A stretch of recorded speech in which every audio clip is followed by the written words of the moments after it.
Mga kamasyarom, so tayo ay nagpapasteurize ng kabuting saging, binhi ng kabuting saging. At kung mapapansin ninyo, may bato sa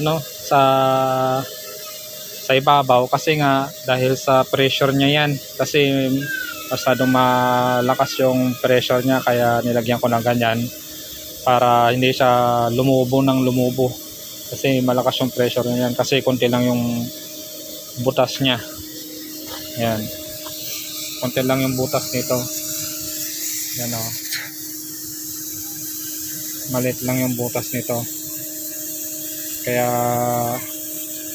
para sa ganun ay manatili yung init niya.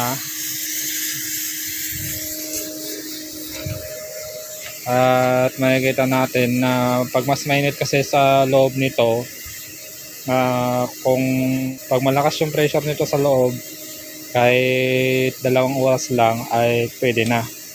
At kahoy lang pala yung aking ginamitan ko lang siya ng blower.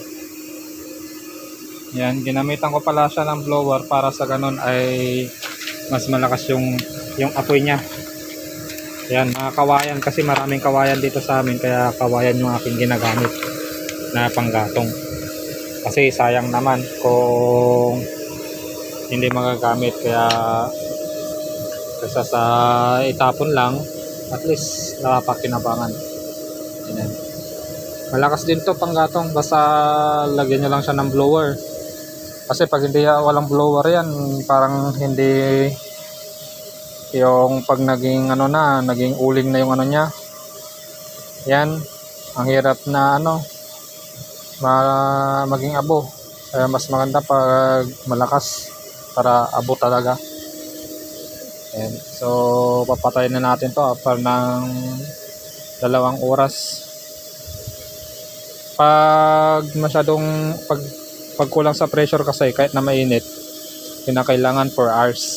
Ayan, to 5 hours o kaya 6 hours kung kahoy. Pero pag parang ginawa ko, binutasan ko lang siya ng butas na maliit na D2 o kaya D1, kaya malakas yung kanyang pressure. Ganyan. At may lock yan, may lock. Malakas yung pressure niya yan, kaya sobrang init yan sa loob niya. Siguro nasa nasa 150 ganun, Celsius. Nasa 150 yung init niya sa loob. Yan, para yan yung sekreto kung bakit yung iba 2 oras lang ay tapos na.